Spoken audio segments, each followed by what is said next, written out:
Joe Zombie. We're in a bad spot now. This is going downhill real fast. It looks apparently. really grim. I don't know what's happening, but they all look very upset, except for Corinne. She looks happy to see us, but also like worried. But she thinks she's blushing really, really hard. Like she's like, "Notice me, senpai." And then he's like, "Notice me, senpai." And then she's like, "Notice me, senpai." And then he's like, "I don't like Karen." They all look very grim. I promise I can read. You could cut the tension in the room with a knife.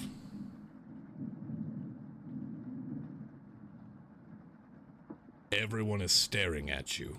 Oh, what do you want me to do? I can't pull food out of my ass unless you literally want to eat my ass. Give me some chopsticks. I'm going in hot.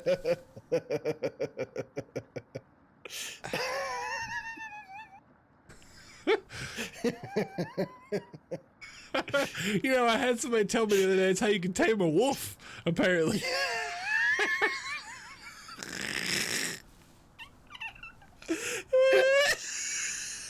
With ass eating chopsticks?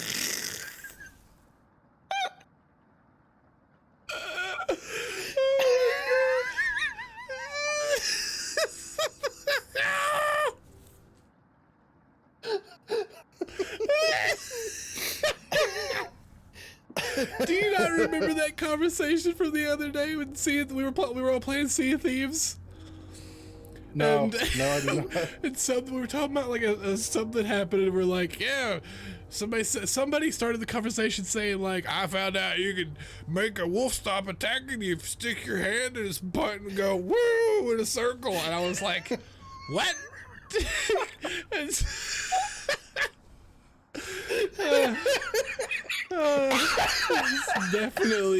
That was definitely a conversation that happened, and it was definitely just as shocking and funny to you. Someone's like, you're like, we're being chased by wolves, and you like strip down to your underwear, get your chopsticks, and going, I'm going in. I'm going for that wussy. I'll be back. You're like, ugh, no. Also, why are you in your underwear? Yeah. Preparation, my friend. Yeah. You can't get greased up with clothes on. Okay, so talking about greased up with clothes on, I found out something incredible today. Did you know, and this is an honest fact, this is not a joke, this is a genuine thing. You can use peanut butter to grease lawnmower blades. No. You can also use peanut butter to shave. Sure. That is an actual use people actually use peanut butter for. Not a joke. I just feel like I'd make just a gigantic mess. You use it as shaving gel. You put it on your face, and it gets in there, and it is very oily, so it makes sense that it would be slick and it would work and do what it's supposed to do, and it also has like some hold to it. I get why you do it. I don't know that I would do it. Maybe I tried at some point just to see what it feels like and how well it works, but apparently people use that, and that's an actual thing people do, and they've been doing it for a very long time. I will stick to my shave butter things. Gel or shaving cream or whatever. I'm a fan of the shave butter. It's so slick. Like, but I kind of do want to just like with my partners back home, just to be like, go like grab the thing of peanut butter out of the pantry and walk by her, and she's like, "What are you doing? Shaving?" Yeah. Yeah, but apparently that is legit. That is a legit use, a non-food use that is documented. I definitely feel like if you're shaving with peanut butter, you got to be using a straight razor, because there's no way I can get like a Gillette razor and just not have it do one swipe and get stuck 2 inches up. I don't know. I don't think you're like just like caking it on. I think you're using it like to where it gets like oily on you, where you look like you look like the little kids who like get caught playing in the peanut butter instead of actually like looking like a peanut butter golem. But anyway, no one told me the rules. We have gathered the council of the naked wolf riders here, so we should probably speak to them. Guys, I'm sorry I used all the peanut butter, but I needed to shave. Yeah, also, we now have new wolf friends, so... They're expecting that last piece of bread for dinner. You bring it out. Everyone eyeballs it. They can't take their eyes off of it. A slice of bread. You instruct everyone to take a pinch of bread, and you'll cut off their fingers if they take more than one. Okay, it's okay. You could have solved all this real quickly by slicing it into pieces before you brought it out. And slowly, all 5 of you tear it apart like a wishbone, hoping to get the biggest piece. Everyone studies their piece of bread carefully. This is literally the Patrick scene where he's like, I think I'll eat it now. And I'm a chocolate. You ate my chocolate bar. No, yeah, I'm gonna starve. Wondering how long it will last. Corinne is the first to eat hers. She chews each bite a few hundred times before swallowing. My God, you're just chewing your teeth at that point. Yeah, really. I'll be lucky if I dissolved from your saliva at that point. I was gonna say, I'll be lucky if I chew my food 3 or 4 good times before I swallow. I'm like a weird reptilian. Just like, yeah, you just choke it down. Like, yeah. Anatoly chews it cautiously, opening his mouth once he finishes each bite. Is he like, ah! Look, I ate it. Ah! Mama bird, feed me. Mariah nibbles on it silently, eyes wide, moving from person to person. And Gregor? Sweet Gregor. Gregor just pops it in his mouth like a cherry. Makes sense. Yeah. It was gone in an instant. To be fair, his might actually last longer because it will take longer to break down than theirs. I suppose, yeah. Like, but it also, by that same standard, I mean, it's such a small amount of food, they probably all will dissolve all of it and take all of it. But if you think about it from that point of view, on one hand, his might last longer. On the other hand, he might not absorb as much because he didn't chew it as much. Yeah. Anyway, who knows? The group thanks you awkwardly. It's not much, but you've run out of options. You wish everyone good night and get ready for bed. Telling you right now, I'd be like, all right, everyone, this is your project for tomorrow. Make a mouse trap. We're going to put some shit into these mouse holes and we'll have meat tomorrow. We gave everyone the bread and we didn't get any. No. We go to bed starving.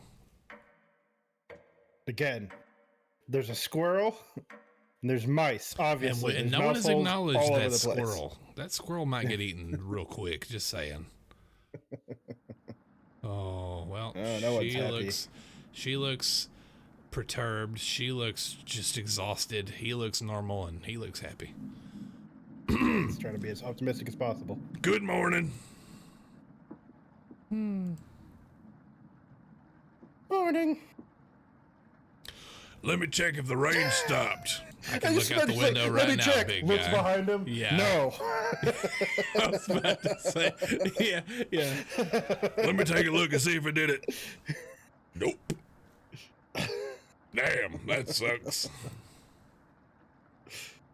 It is still flooding. I can report. Shit. It literally. I definitely feel like everyone else should be like looking out the window going, yeah, no shit. Yeah, it kind of reminded me of that moment from that old Team Fortress. I say old because at this point I think it's like a decade old, but it's the one where he's like teleporting bread. The Team Fortress or whatever. He's all like, it was teleport bread for a week. They're like, "What did you do?" He's like, "All I've done is teleport bread."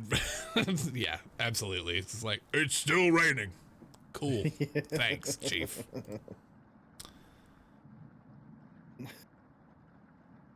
Everyone Why is very Korean upset. suddenly stunned that it's still raining? Everyone is very upset all of a sudden. What are we going to do?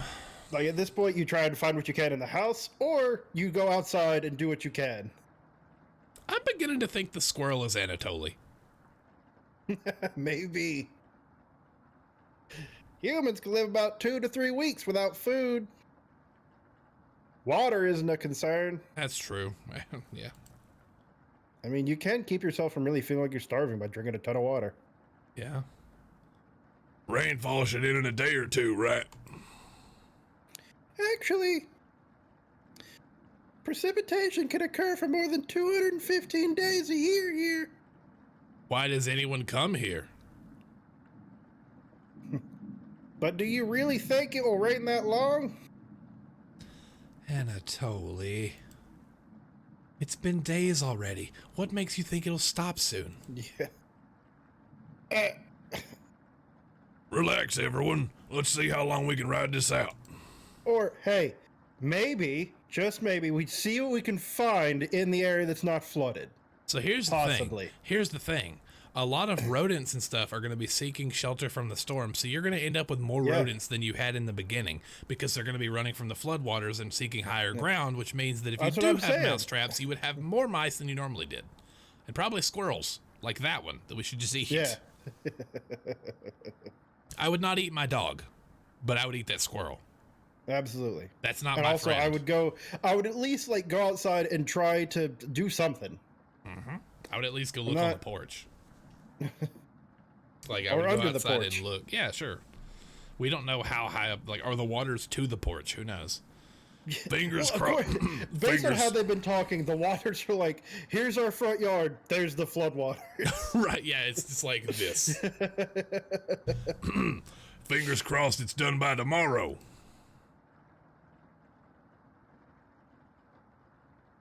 Panic is slowly creeping in. Everyone's looking scared. But you need to survive. At this point, if we go to cannibalism, A, this soon, and B, without exploring any other options, I'm going to be like, you know what? You all deserve it. Yeah. Corinne and Gregor begin to discuss next options. Do you want to speak with Mariah in the kitchen or Anatoly in the living room? We haven't spoken to Anatoly, like, at all. Think instead about everything you've done wrong and how you've doomed everyone. God damn. We're not picking that one. We'll go talk with her, because Anatoly's a potato at this point. Might as well make that guy. I don't think he deserves this kind of judgment we're giving him. I mean, but also every single thing that's happened, we thought he was going to be the smart guy. It turns out it's actually her, that he's actually literally the turnip. Like, he's just like, like, cool. The himbo's smarter than you. What the hell are you? What are you bringing to the table? Squirrel that we can't eat? Cool, like you. Jesus. Hey. Mariah looks relieved to see you. Cool. Just walked in and just shared a moment. Just like, hey, I'm here for you. Just know that. Yeah. How are you holding up? How are you holding up? No. Should we ask that? Yes, that one. Not very good. That's very sweet of you to ask. Mariah's looking at you intently.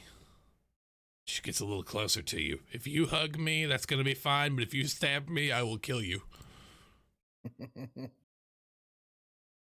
I noticed you didn't use any meat when cooking. You didn't bring us any. Usually I have to pick it out of the foods Jesus Christ. Pick it out of the foods the others make. But you respected that. Thank you. Mariah is looking at you with admiration. I need to speak with Gregor for a minute, but thanks again.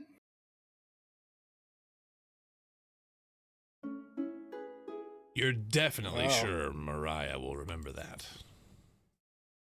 Oh, we got up to 4. We got 2. Damn. Cool. Damn, son, where'd you find this? I'm sort of wondering, like, if the vegetables are real that are in that drawer of someone, we're going to go to the kitchen to talk to somebody like, hey, why didn't you tell us about this, huh? What are you talking about? What are you talking about? There's just all this food here. I don't know. Psychosis? I don't know. You decide to check out the drawer again. Oh boy, here we go. It's just potato. Oh, it's just potato. You asked potato where the others are. They'll be back. They wanted to explore the labyrinth of tunnels around the cabin. Surely you've seen that is the mouse right holes. Now, by the way. Right. They connect all over the cabin. Must have been some mouse that created them. Or something worse. This sounds like someone dragging a ladle down a hallway, like a really heavy knife. It's getting louder. Someone just shaking a bunch of cans. It literally sounds like someone's dragging something down a hallway towards you. Anyways, I'm not gonna sugarcoat this. Things are going to get worse from here on out. You have a feeling Potato is telling the truth. You realize some drool is leaking out of your mouth. Disgusting. All right, Potato, I'm gonna eat you first. Don't even try to eat me. You'd just get deathly sick if you tried. And from the look of you, you need to retain all the water you can. Is the potato rotten? Probably. From rationing to cooking, you've failed every common sense measure for basic survival this week. You knew something like this would happen, right? Never mind, don't answer that. Yeah. With floodwaters rising and no food now, I think it'd be a great time to go over the fundamentals of starvation with you. This is just gonna be bad. When experiencing starvation, there are 4 factors that will determine if you live or if you die. Age, height, weight, and your degree of activity or inactivity. So it may be one of those things where having Gregor alive costs us more. Yeah, it's possible. But also, fuck that. He's my ride or die. We're keeping Himbo dad. We're keeping Himbo dad. I don't give a fuck. It's like, to get the quote-unquote best ending, you would need to eat Gregor first. That's not happening. I don't care. The endings be damned. And your degree Who knows if there's more than one ending? It could all just there are always like end the same 8 way. endings from what I understand. Oh, okay. No. So it may depend drastically on what happens. I'd like to think we can save everybody and just eat ourselves or something. We'll see. Maybe, but this is probably about to be some Donner Party shit. Yeah, probably. You've been especially lazy, so I think you'll survive a little longer than the others. All right, if I can judgmental potato. The Harris-Benedict question can help you figure out how many calories you need. Equation can help you figure out how many calories you need to simply maintain your current weight. The equation produces a number called the basal metabolic rate, or your BMR. Stay with me here, dum-dum. We're getting a lot of facts here. BMR equals 655 plus 4.35 times weight in pounds in parentheses plus 4.7 times height in inches in parentheses minus 4.7 times age in years in parentheses. Got it. I feel like I need to get a calculator and calculate my BMR. For fun, let's try it out on someone here. Mariah, for instance. Using Harris-Benedict. She looks like she weighs what, $120? Yeah. About 5'5", about 20 years old. Well, okay. All right, sure. Crunching the numbers here. What if I had decided to go with like Heath Ledger's Joker for the potato? Yeah. It's not about starving. It's about sending a message. Your BMR. I think it's she not need about the calories. Yeah, it's about the message. It's about the message. I think that she would need about 1,388 calories daily. Yeah, you gotta. You have to lick constantly. You have to have the drooliest, drippiest mouth ever. But that's being abnormally stationary. Oh, so we're going with this now? I'm just a dog chasing cars. No, I'm just saying, could you imagine if that was how it was? She'd have to lay just a potato. She'd have to lay in bed all day and night, just eating, breathing, and using her brain. Not very common when you're starving to death. People tend to get up more. If she was being very active, let's say swimming through floodwater, we'd need to multiply that by 1.9. So now she needs 2,638 calories per day. That's quite the difference, especially if you didn't ration food properly. Well, you guys told me not to eat you, so do that. I guess that wraps up our first survival lesson. Thanks, Hopefully potato. We'll never have to speak again. Yeah. Okay. You shut the drawer going over the numbers. He's that guy that's like, I'm quiet and you don't want me to talk to you. Yeah, he's like, I'm being very honest about this and you're not going to like any of it. And you're like, oh, damn, it's a good thing Potato never talks because everyone would cry and leave the table. Yeah. I don't think any of us can take this much longer. Gregor's voice starts to crack. I don't want this. God, he's crying. I don't want to ask this, but it's time. One of us needs to go outside and search for food. Or all of us or at least the buddy system. Everyone is silent. All right, so I'm saying this. If we send Gregor, he's going to expend way more energy than everyone else because of how big he is, so he's off the menu. Corinne is the homebody. We're saving those two. We're saving Mariah. We're sending Anatoly if we have to send anybody out. Because he's small. Yeah, but Gregor might actually go out and hunt something. Anatoly's going to be like, hey, I found these fucking mushrooms. Okay, but we must protect the precious one, and he's the biggest, so that means he takes the most calories. So using him... But he's the guy with the most actual knowledge about being outside. I get that, but, like, I don't want him to come back missing an arm or something. Yeah, but we gotta be practical here. I'm being practical, and that's why we're protecting him from using all his calories. We'll send out the dum-dum. Again, that's not being practical. That's not practical. Maria... I used to swim all the time near my house, so I probably have the best chance of swimming through the floodwaters. Seriously, where are the floodwaters? Are they literally in our front yard? Like, it's beginning to sound like it's literally like a river has formed out of this water, and then if you can just get past it, there's just a grocery store sitting on the other side. But there's sharks in the floodwater, and you'll die. Yeah. And there's wolves riding the sharks, and they have rifles.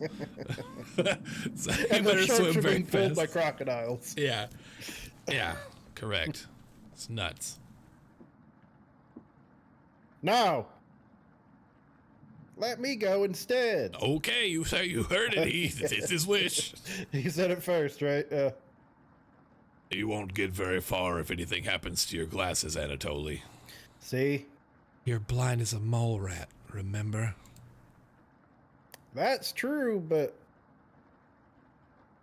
Little guy, let me go. Gregor, Sounds good to me. Corinne! His arms are definitely the longest, so he'd probably be the best at climbing trees out of all of us.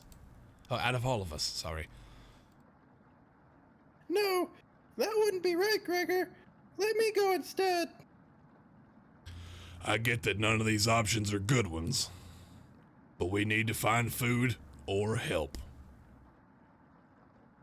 Gregor grabs a branch from the wood pile. He cuts it into different measurements. Since we can't come to a consensus, let's draw for it. We'll each pick one from my hand. And the shortest will go outside to search for food. Saving here. Really? I don't know how it's gonna go, but if it can play out different ways, I'm gonna definitely have a retry. Be like, oh, it's not Anatolia clock. Damn, reset the clock. Yeah. No, we're going with whoever draws the short straw at this point. Maybe if we come back and try to look at all the endings, we can try it from there. God, it sounds like a lot. This seems a lot more involved than the Sucker for Love chapter select. Yeah, I know. You're not worried about drawing. You saw Gregor cut the branch lengths, so you can tell which is the biggest one of the bunch. You pick it. Oh, you watch the others intently. Will it be Gregor, Anatoly, Corinne? Will it be Mariah? Looks like I've got the shortest. Oh, the sad music started. Oh no. All around me are familiar faces. Didn't even get a chance to guess. Yeah. Maria. Mariah. It's okay.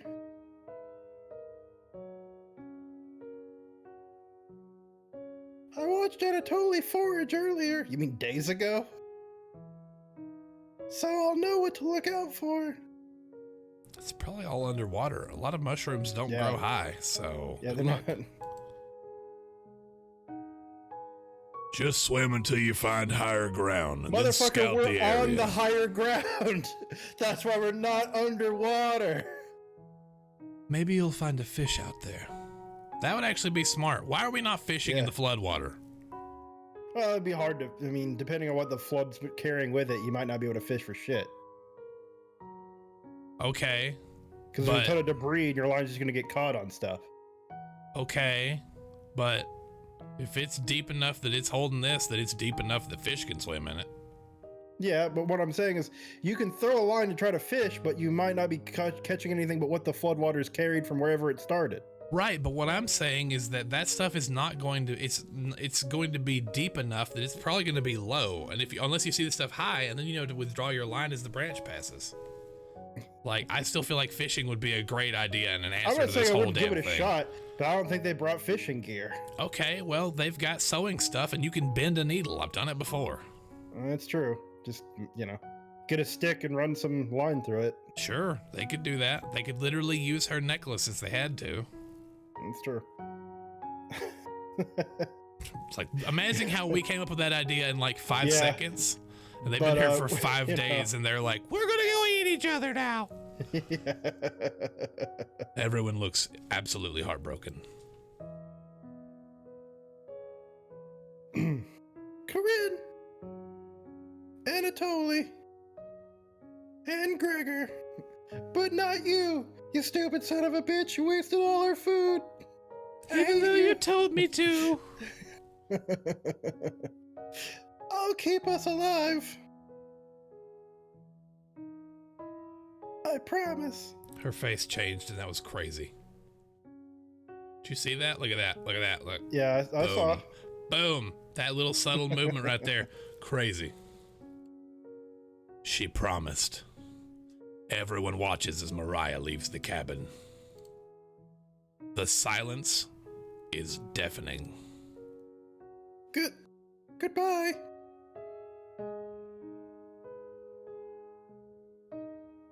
The door shuts behind her. You can faintly hear her yell about how cold the water is. And I guess it literally is on our front porch. Silence. Mariah has left the cabin. Why is Corinne's name in red? I don't like that at all. I thought her name was normally in orange. I don't remember it being in blood red. Am I crazy? It might be because of the background. Could be. I'm sure we'll see her again. The rest of the group nods. Everyone stays up, waiting and waiting. The sun has completely set. One by one, each person quietly shuffles off to their bed. You get ready for bed and easily pass out. I don't like that says dead to me. So what? Does it choose? Yeah, that was the name of the achievement, yeah. So my question is like, is it whoever your best friend is goes? Maybe. Because we did just become really, really close to her and then magically she was the one that went. You have a strange dream. I don't want to have another strange dream. Yeah, these are all awful. The two women in front of you could be twins. One of them you recognize, the other is a guest. You ask the guest to sit on a shovel. Well, this just got really weird. And then you try pushing it into the oven. What is up with you with this fucking oven? It never works out for you, bro. It's like a Wile E. Coyote cartoon. Nani? Her legs are so strong, you can't get her into the oven. You curse at her repeatedly, shoving the shovel into the oven. Like this, you hiss. You stretch out your legs until your toes are almost sticking into the coals. You feel four hands on your shoulders, and both Let me show you how you do it so I can then push you into the oven. Both of them push you in. The familiar smell of smoke and burning hair causes you to throw up into the embers. I bet that smells fucking awful. Burning hair does smell awful. No, puking into burning coals. Oh yeah, that probably smells awful too. I bet that smells wretched. It's burning hair and burning body and burning puke. I have smelled burning puke before at a bonfire when someone got drunk and threw up into it. And it's not a good smell. It does not. It sounds acrid. Absolutely acrid. It's the best disgusting. descriptor I have for you. You can't let it end like this. You rip the metal door off the oven, tearing through the wood logs of the cabin. You've become King Kong. They prayed for you, and now you're too strong. The police can't stop you. The prayers have ceased, and yet the power of God is flowing through your veins. Screaming, you chase the Floodwaters matter not to man who can, you know, rip through logs. Yes, I am now Gorilla Fist Jackson, and I will punch a hole in everything. Screaming, you chase the two women through the woods. Implants, gorilla arms. Your burns chill with the wind. The guest looks behind her, and her eyes widen when she sees you. She's terrified of Gorilla Fist Jackson, the power of the Holy Ghost flowing through him from God's own blasphemy. Your fury rips out the trees by their roots, soil from the ground, rocks from their pits, hurling them all like a monkey from Donkey Kong. You go, and the women are fearful. You've never been this angry in your entire life. Their stamina can't last forever. You're gaining upon them. Knives. You have become Monkey Jesus. As you trample through a field of wheat, the guest throws a piece of cloth behind her. You catch the glint of it in the sun, golden. As if by magic, the earth splits in front of you, creating a chasm of fire below. You fall into the pit, screaming as your eyes begin to sizzle from the heat like grapes in the sun. Hellfire fills your lungs. You are unable to scream anymore. You wake in a cold sweat. And thus ends the saga. Kind of vivid dreams I would ever want in my life. And thus ends the saga of Monkey Jesus. For now. It's come full circle. Yeah, I see it. I don't like what I'm seeing, but yeah, it's a thing. Okay, please stop doing that. It hurts my eyes. It's like two little girls. It's not like grown people. See, I couldn't freeze it right there. I had to do that. So I was trying to get a good look at the picture. I was trying to focus on it, and then it would go away, and then do it again, and it would go away. I get it. Start to hurt my eyeballs. I get it. Okay, well, we're going to save it right there because I see people crying. Oh, boy. There we go. That's what we're going to end that episode with that ridiculous Monkey Jesus speech. That was great. What a wonderful dream. Try not to let this end on the downer that it's going to begin the next episode with. Ooh, doggy. Yeah, it ain't going to be great, is it? Okay. Thank you so much for watching. I've been Dead Action Jones. I've been Joe Zombie. This is Cooking Companions. We've been taking a little bit of fun with the story, but I don't think you'll mind because it's adding that. No, it's getting real dark right now. It's adding the spice. You know what I'm saying? I just take it. I just a little bit of the spice. Again, this has all happened in the span of. It's not even been 7 days yet. We're on the 7th day. That is true. We are on what, day like 6 now? Or we're literally on day 7. Did we just get to day 7? Okay. Yeah. Okay. Whenever it says the name of the day, I always forget that it swaps a day when I'm clicking through. It never registers for me. Thank you so much for watching. This has been Cooking Companions. This game is awesome so far. It is very dark. It is dark in ways that it shouldn't be, or maybe it should be. It's a good game. It's amazing how far... The trumpettes are way too cheery for what this is. And it is amazing. It is amazing how far visual novels have come from being running down the street through a crosswalk with toast in your mouth and running into the love of your life to you met the love of your life in a cabin and you might have to eat them. Like, what the fuck? Yeah. Or you met a girl and all she wanted was your attention and you wouldn't give it to her, so she killed herself. You're like, oh, that's good. Or you wanted that Cthulhu, so you bought a book on eBay. Yeah. There we go. And then she made you feel things because you're the only thing she dreams about. Yeah, the voices are back. The whispering has begun. The ones that I normally hear. Yeah, the whispering. The whispering has begun. And on that note, we are still standing. He's Joe Zombie. I'm Dead Action Jones. I want out of here. Bye. Bye.